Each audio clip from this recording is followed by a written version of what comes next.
Imagine living in a world where respectability hides brutal violence. Today, we unveil the chilling truth behind the Richmond murder of 1879. In the quiet, leafy streets of Richmond, Virginia, a dark secret was about to be exposed. A secret that would shake the very foundations of this genteel southern town. The year was 1879, and the city was on the cusp of a scandal that would grip the nation. The victim, a woman of high society, was found brutally murdered in her own home. The killer, it seemed, was someone she knew, someone she trusted. The case would become a sensation, captivating the public's imagination and sparking a frenzy of speculation. As we delve into the details of this harrowing crime, we must ask ourselves, what lies beneath the surface of our own communities? What secrets do our neighbors hide behind closed doors? Join us as we explore the Richmond murder, a tale of deception, betrayal, and the dark side of human nature. The stakes are high. We are not merely discussing a historical crime. We are peeling back the layers of Victorian England, a society built on the pillars of respectability and decorum. Behind the grand facades of London's townhouses, a different story unfolds. The Richmond murder of 1879 is not an isolated incident. It is a chilling reflection of the repressed fears and class tensions that simmered beneath the surface. The victim, Julia Martha Thomas, was not just a woman of high society. She was a symbol of the era's ideals, a wife, a mother, a woman of faith.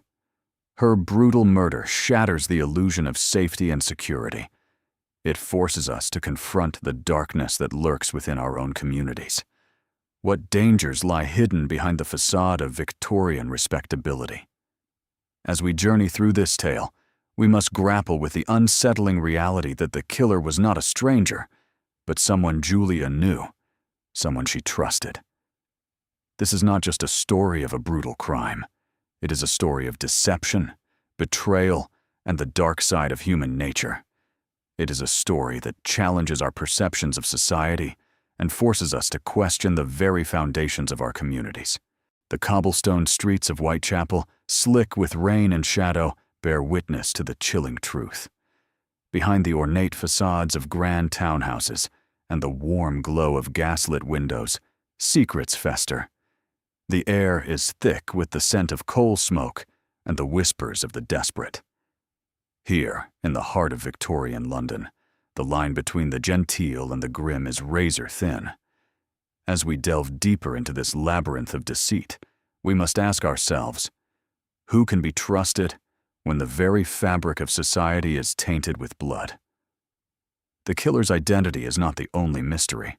The true enigma lies in the web of lies that binds this community together. With each step, we inch closer to the abyss, where the light of truth flickers weakly against the encroaching darkness. We arrive at the doorstep of Mrs. Julia Martha Thomas, a widow living in a respectable part of London. Her life is about to be shattered by the arrival of Kate Webster, a charwoman with a secret. Kate's presence sets off a chain reaction of events that will culminate in one of the most brutal murders of the Victorian era. The tension rises as Kate's true intentions become clear. But how did this seemingly innocuous encounter lead to such a chilling crime? The answer lies in the dark underbelly of Victorian society, where desperation and deceit lurk just beneath the surface. As the sun sets over the grimy streets of London, the stage is set for a tale of deceit and desperation. Kate Webster, a woman with a past as murky as the Thames, enters the life of Mrs. Thomas, a widow of means. Their encounter, seemingly innocent, is a powder keg waiting to explode. Kate's true nature, a chameleon of sorts, allows her to blend into the respectable world of Mrs. Thomas, but her intentions are far from honorable. The stage is set for a deadly game of cat and mouse, where the stakes are life and death. The dark underbelly of Victorian society, with its poverty and desperation, fuels Kate's actions. As the noose tightens around her, The question remains, will Kate's web of lies unravel before she can enact her sinister plan? Julia Martha Thomas, a woman of considerable wealth and status, was a widow living in the quiet, respectable town of Richmond.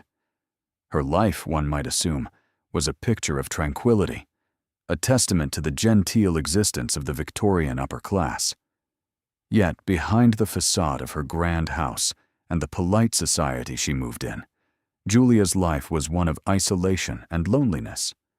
Her husband, long deceased, had left her with a fortune, but little companionship. She was a woman of strong character, known for her independence and sharp wit. But she was also a woman of secrets, her past shrouded in mystery. Who was Julia Martha Thomas? What secrets did she hide behind her respectable facade? And what role would she play in the chilling events that were about to unfold? Julia Martha Thomas was a woman of contrasts, a blend of elegance and eccentricity that set her apart from the society she inhabited. She was a widow, her husband having passed away some years prior, leaving her with a substantial inheritance and a grand house that echoed with the silence of solitude. Her days were filled with the rituals of the upper class, tea parties, and charitable engagements. But her nights were often spent in the company of her own thoughts, her mind a labyrinth of memories and regrets. Her character was as complex as the patterns on the fine china she used for her afternoon teas. She was known for her sharp tongue and even sharper intellect, a woman who could hold her own in any conversation.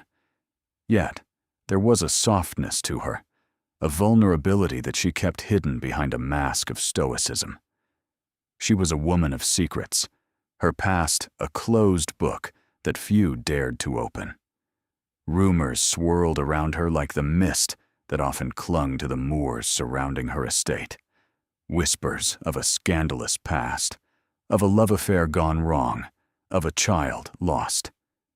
Julia was a woman of strong convictions, her beliefs as unyielding as the iron will that drove her. She was a patron of the arts, a supporter of the poor, a woman who believed in the power of education and the importance of standing up for what was right. Yet, she was also a woman of contradictions, her actions often at odds with her beliefs. She was a woman of her time, bound by the expectations of society. Yet she dared to challenge those expectations, to push against the boundaries that confined her. As the days turned into weeks, and the weeks into months, Julia's life began to take on a new rhythm, a rhythm that was both exciting and terrifying. She found herself drawn into a world of intrigue and danger, a world that was as far removed from her genteel existence as it was possible to be. She was a woman on the edge, a woman teetering on the brink of a precipice, and she knew that there was no turning back. The chilling events that were about to unfold would change her life forever, and she would have to draw on all her strength, all her courage, and all her cunning to survive. Let us now turn our attention to a figure who would soon become a central player in this grim drama. Her name was Kate Webster, a woman whose life was a tapestry of desperation and deceit. Born into poverty, she had spent her early years in the squalid streets of London, a city where crime and violence were as common as the fog that rolled in from the Thames. Kate's criminal history was long and varied, a litany of petty thefts, frauds, and forgeries that had seen her in and out of prison more times than she could count. She was a woman who had learned to survive by any means necessary, a woman who had honed her skills of deception and manipulation to a fine art. But Kate's past was not the only thing that drove her. There was something else, something darker and more desperate, that gnawed at her, that pushed her to take risks, to make choices that would have dire consequences. What was it that drove Kate Webster to the brink? What was the force that would ultimately lead her to commit one of the most brutal and sensational crimes of the Victorian era? To understand Kate Webster, we must first understand the world in which she lived, a world of stark contrasts and hidden dangers, a world where the line between respectability and ruin was razor thin. It was a world that would soon be shaken to its core by the chilling events that were about to unfold. Kate Webster was born into poverty in the squalid streets of Liverpool, a city known for its grimy docks and the desperate struggle for survival. Her early life was marked by hardship and loss, her parents mere shadows of the people they once were, consumed by the relentless grind of poverty. Kate's childhood was a blur of hunger, cold, and the constant fear of the workhouse, a place of last resort for the destitute. It was a world where children were often seen, but not heard, their voices drowned out by the clamor of industry and the cries of the desperate. Kate's spirit, however, was not easily broken. She possessed a fiery determination that would serve her well in the years to come, but it would also lead her down a dark and twisted path. As she grew older, Kate found herself drawn to the city's underbelly, a world of vice and deception where the rules were different and the stakes were high. It was a world that would ultimately consume her, driving her to commit acts that would shock and horrify the respectable society of Victorian England.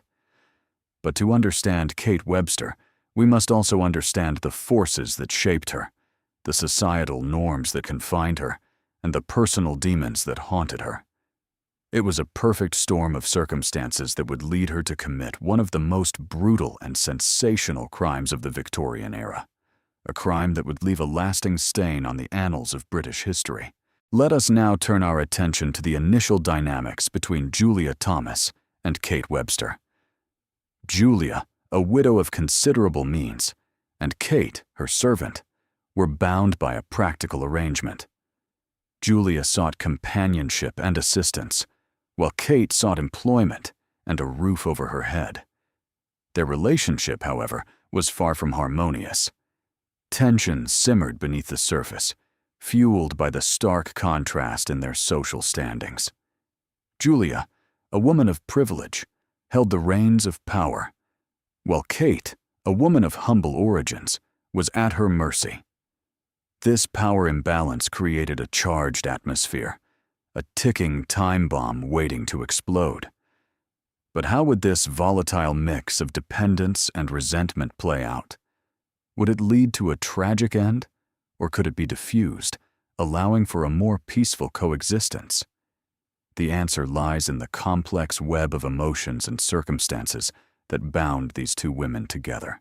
Julia, with her impeccable manners and air of superiority, seemed to relish her position of power. She was accustomed to being in control, to having her every whim catered to. Kate, on the other hand, was a woman of quiet strength, her spirit unbroken despite her circumstances. She bore her servitude with a stoic dignity that Julia found both infuriating and intriguing. The two women were like oil and water, their interactions a delicate dance of politeness and barely concealed animosity. Julia would make a request, her voice as smooth as silk, and Kate would comply, her eyes betraying a storm of emotions. It was a dance that neither could escape, bound as they were by the invisible chains of their societal roles. Yet, amidst the tension, there were moments of unexpected connection. A shared laugh over a silly comment, a moment of genuine concern when one was ill. These fleeting instances of camaraderie only served to highlight the stark contrast of their relationship, making the power struggle all the more poignant. As the days turned into weeks, the lines between employer and employee began to blur, and the question of whether their relationship could evolve into something more than just a master-servant dynamic loomed large. But for now, they were stuck in this limbo, their fates intertwined, their hearts at war. Julia's strictness wasn't mere pedantry. It was a fortress, a defense against the chaos she believed lurked just beyond her control. Kate, on the other hand, chafed under this regime. Her resentment simmered, a slow burn that threatened to ignite at any moment. Their interactions became a dance, a delicate balance of power and submission, each trying to outmaneuver the other. Julia would issue a command, her voice steady, unyielding. Kate would comply, but her eyes would flash, a silent rebellion. The air between them grew thick with tension, each word a potential spark. What would it take to push them over the edge? What secret would be revealed? What line crossed that would shatter the fragile peace between them? The question hung heavy, a specter that haunted their every interaction. Julia's commands grew sharper, her patience wearing thin. She demanded perfection, her expectations a heavy weight on Kate's shoulders. Kate, once compliant, began to falter. Her eyes, once a silent rebellion, now held a storm of defiance. She started to push back, her responses laced with a subtle venom. "I can't do this," she'd say, her voice barely above a whisper. But the words cut through the air like a knife. Julia would bristle, her grip on the situation slipping. The power dynamic shifted, the balance tipping precariously. Kate's defiance was a spark, a wildfire threatening to consume them both. Julia's control was a dam, holding back the flood, but cracks were beginning to show. The tension was a physical force, a pressure that threatened to explode. Each interaction was a battle, a war of wills. The question was no longer what would push them over the edge, but when. The secret was out, the line was crossed, and there was no turning back. The fragile peace was shattered, the pieces scattered, and the conflict escalated, a storm that threatened to consume them both. The brutal act unfolded in the dimly lit confines of the Richmond home.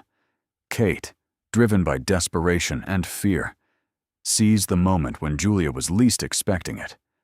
The weapon, a small but deadly kitchen knife, was chosen for its accessibility and silence. The act itself was swift, a single, decisive thrust that ended Julia's life in an instant. Blood spilled, a stark contrast against the pristine Victorian decor. Kate's initial reaction was not panic, but a chilling calm. She knew she had to act quickly, to conceal the evidence of her deed. She cleaned the knife meticulously, wiping away any trace of her touch. She then moved Julia's body, positioning it to make the scene appear as a tragic accident.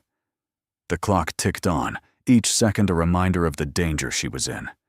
The question loomed: would her attempts to conceal the truth be enough to deceive the prying eyes of Victorian society? As Kate stepped back to survey her work, she noticed the faintest hint of a smudge on the floor, a testament to her haste.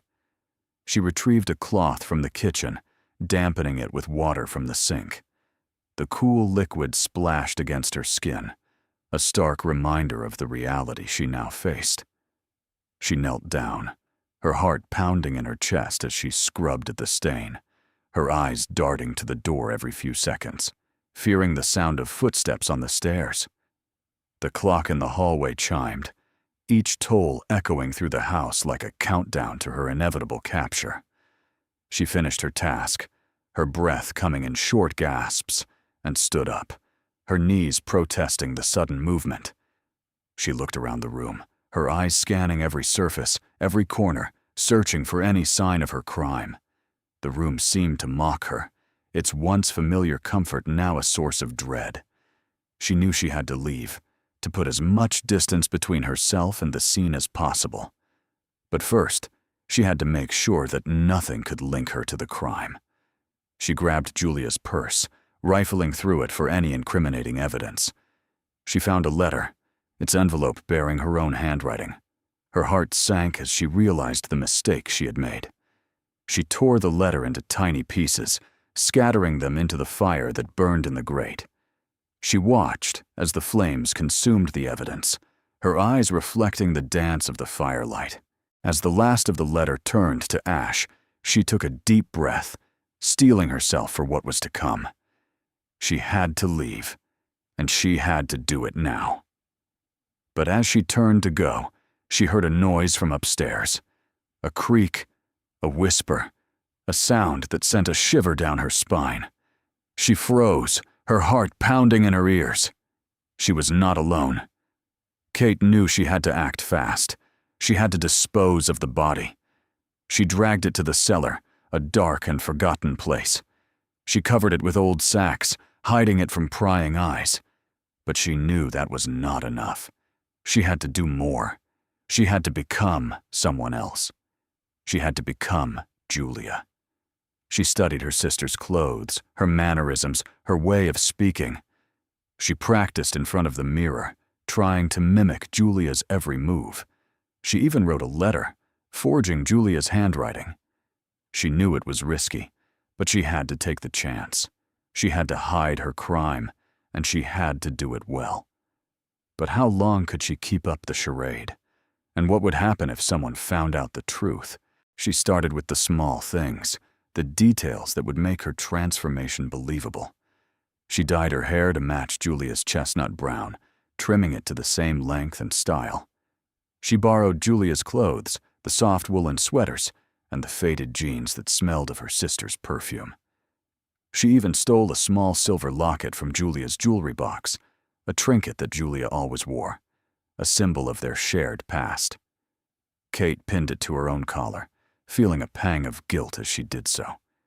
She practiced Julia's walk, the way she held her shoulders back, her head high, as if she owned the world.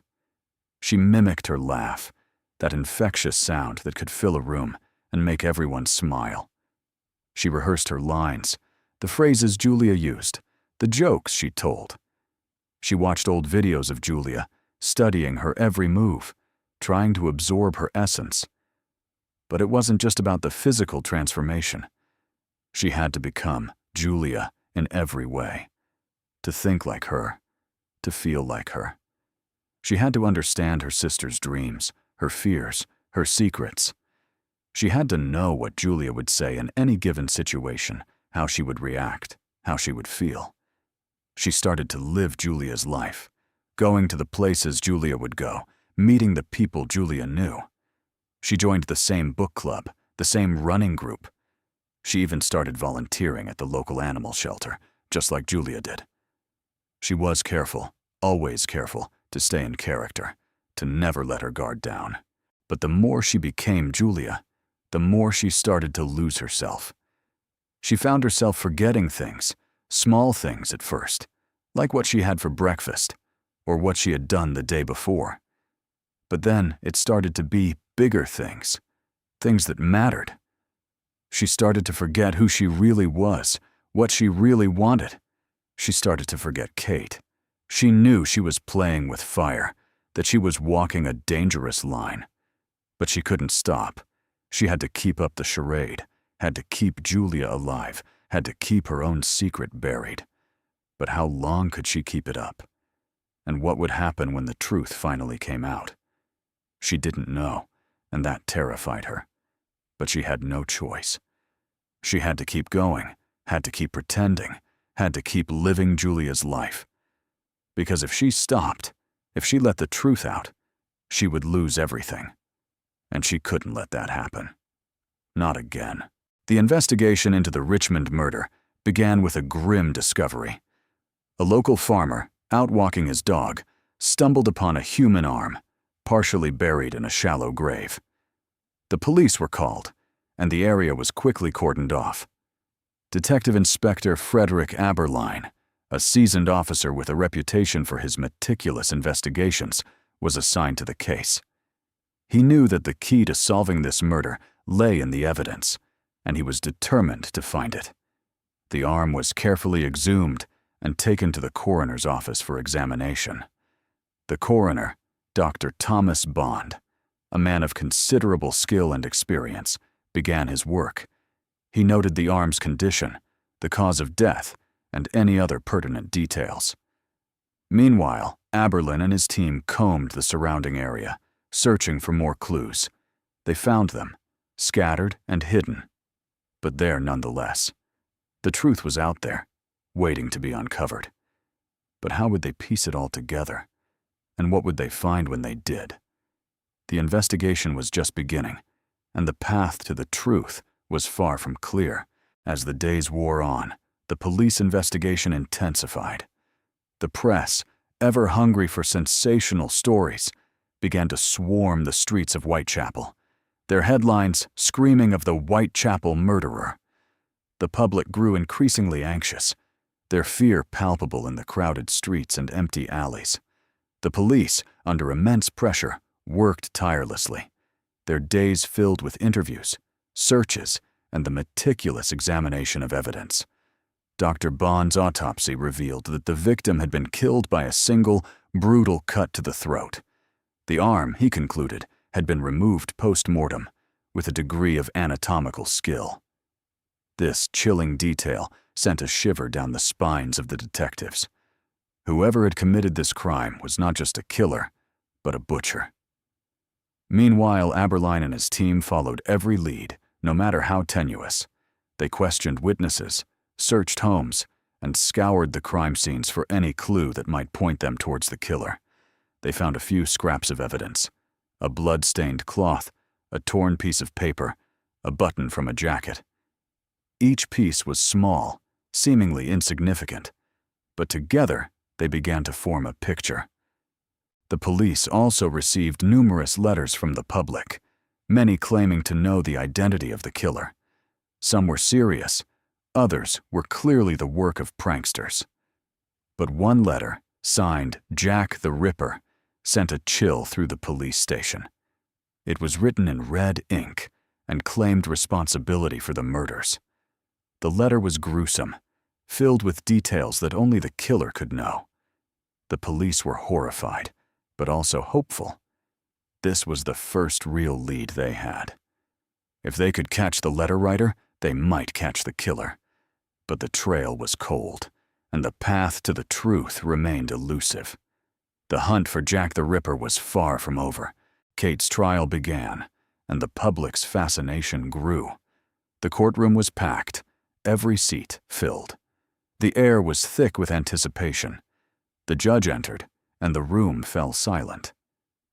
Kate stood, her head held high, her eyes defiant. The prosecution presented their case, detailing the brutal murder. The evidence was damning. The public listened, horrified, but they were also captivated. This was not just a trial, it was a spectacle. The defense argued, but their words fell flat. The jury deliberated, and the verdict was clear: guilty. The courtroom erupted. Some cheered, others wept. The public's reaction was divided. Some saw justice served, others saw a young woman condemned. The trial was over, but the debate raged on. What did this say about Victorian England, about its fears and tensions? The answers were not clear. But one thing was certain. The Richmond murder was more than just a brutal crime. It was a reflection of a society in turmoil, and the public's fascination with it was a testament to that. The newspapers, those chroniclers of the age, were quick to seize upon the case, their headlines screaming in bold type. "The Richmond murder, a crime unparalleled," one declared, while another proclaimed, "The dark heart of Victorian England exposed." The public, ever hungry for sensation, devoured every detail, every sordid morsel of the story. The trial, with its dramatic twists and turns, played out like a grand theatrical production, captivating audiences across the nation. The defense's arguments, though meticulously crafted, seemed to fall on deaf ears, drowned out by the roar of public opinion. The jury, after a brief deliberation, delivered their verdict with a finality that echoed through the courtroom: guilty. The word hung heavy in the air, a stark pronouncement that sent shockwaves through the crowd. Some leapt to their feet, cheering, their faces flushed with a sense of justice served. Others sank back into their seats, their eyes filled with tears, their hearts heavy with a sense of loss. The public's reaction was a microcosm of the society itself, divided, passionate, and deeply conflicted. The trial may have ended, but the debate it sparked was far from over. It seeped into the parlors and pubs, the drawing rooms and the streets, a constant murmur of speculation and opinion. What did this case say about the state of Victorian England? about its fears, its tensions, its dark underbelly? The answers were as elusive as the truth itself. But one thing was abundantly clear. The Richmond murder was more than just a brutal crime. It was a mirror held up to society, reflecting its flaws, its prejudices, its secrets. And the public's fascination with it was a testament to that. It was a morbid curiosity, a morbid fascination, a morbid obsession.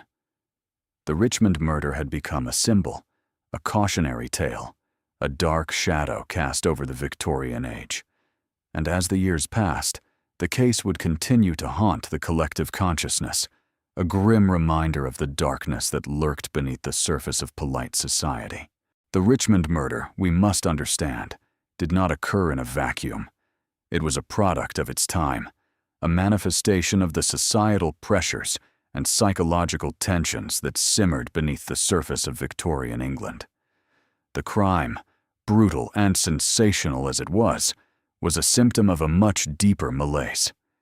It was a reflection of the repressed fears and class tensions that characterized the era.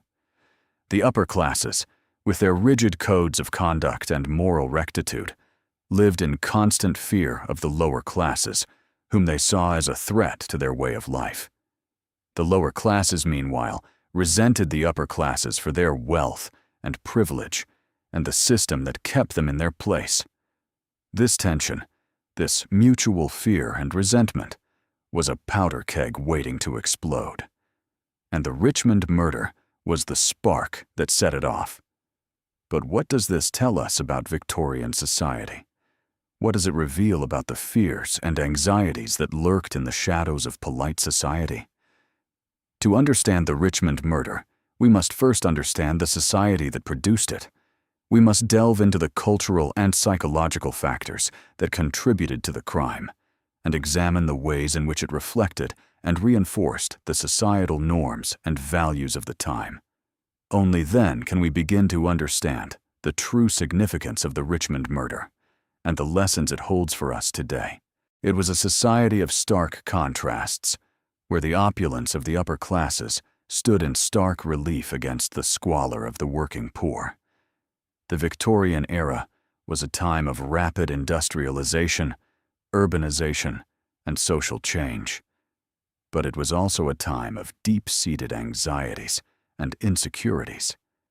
The crime, with its brutal and sensational nature, tapped into these fears, serving as a stark reminder of the darkness that could lurk beneath the surface of even the most respectable of communities. The Richmond murder was not just a crime. It was a symptom of a society grappling with its own contradictions and moral ambiguities. It was a reflection of the Victorian fascination with the macabre, the morbid, and the forbidden, a fascination that was often played out in the public sphere, in the press, and in popular culture. The crime also highlighted the Victorian obsession with respectability and the fear of social transgression. The murderer, a member of the upper class, had crossed a line that was not supposed to be crossed, committing a crime that was not only violent, but also socially taboo. The case sparked a national conversation about class, morality, and the nature of evil, a conversation that continues to resonate today. It forced Victorians to confront the darker aspects of their society and to question the values and norms that they held dear. In many ways, the Richmond murder was a turning point, a moment when Victorian society began to grapple with its own demons and to confront the complex realities of the modern world. Decades later, a shocking discovery. Julia's missing skull found, not in a museum, but in a private collection, a grim trophy hidden in plain sight. What secrets did it hold? What stories could it tell? The skull, a silent witness to history, bore the scars of its journey. Intricate carvings, symbols of a forgotten language, adorned its surface. They spoke of a time long past, of rituals and beliefs shrouded in mystery. But there was more. A chilling detail, A macabre inscription hinted at a darker tale, a tale of power, of sacrifice, and of a curse that had followed Julia through the centuries. As the skull was finally returned to its rightful place, the truth began to unravel, revealing a legacy far more sinister than anyone could have imagined. The Richmond murder of 1879, a tale of Victorian England's darkest secrets, continues to captivate modern audiences. Its enduring legacy is a testament to the case's unique blend of brutality and societal commentary. The murder, a stark contrast to the era's facade of respectability, laid bare the repressed fears and class tensions of the time. But how does it endure in public memory? The case's second life began in the 20th century, with the rise of true crime literature and media. The Richmond murder, with its sensational details and unresolved mysteries, became a staple of these narratives. It was not just a crime, but a window into a bygone era, a time when the line between respectability and depravity was thin and often blurred. The case's enduring fascination lies in its ability to provoke questions about society, morality, and justice.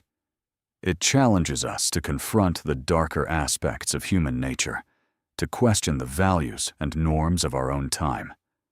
The Richmond murder, in its brutality and complexity, serves as a reminder of the power of storytelling, of the human need to make sense of the senseless.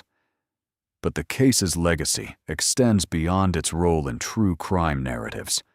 It has inspired countless works of fiction, from novels to films, each offering a unique interpretation of the events. These adaptations, while often taking creative liberties, contribute to the case's enduring relevance, keeping the story alive for new generations. The Richmond murder, a chilling reflection of Victorian England's repressed fears and class tensions, continues to haunt our collective consciousness. Its enduring legacy is a testament to the power of storytelling, to our need to make sense of the senseless. As we delve deeper into the case, we are not just seeking answers, but also confronting our own fears and prejudices. The Richmond murder, in its brutality and complexity, serves as a mirror, reflecting the darker aspects of human nature and society. It is a reminder that the past is never truly past, that its echoes resonate in our present, shaping our understanding of the world and our place in it. It's a chilling echo that reverberates through the generations, a grim reminder of the fragility of life and the thin veneer of civilization. The Richmond murder, with its unsolved mysteries and haunting details, has become more than just a historical footnote. It's a cultural touchstone, a dark tale passed down through the years, each retelling adding new layers of fear and fascination. It's a story that has inspired countless works of art, from novels to films, each attempting to capture the essence of that fateful night and the chilling aftermath. But more than that, it's a story that has shaped our collective psyche, influencing our perceptions of crime, justice, and the human condition. It's a story that has taught us about the power of rumor and innuendo, about how fear can spread like wildfire, consuming everything in its path. It's a story that has shown us the importance of empathy and understanding, of looking beyond the surface to see the humanity in others. And it's a story that continues to evolve, to change, and adapt, reflecting the shifting sands of our society and our understanding of the world. As we continue to explore the Richmond murder, we are not just uncovering the past, we are also shaping the future, one story at a time.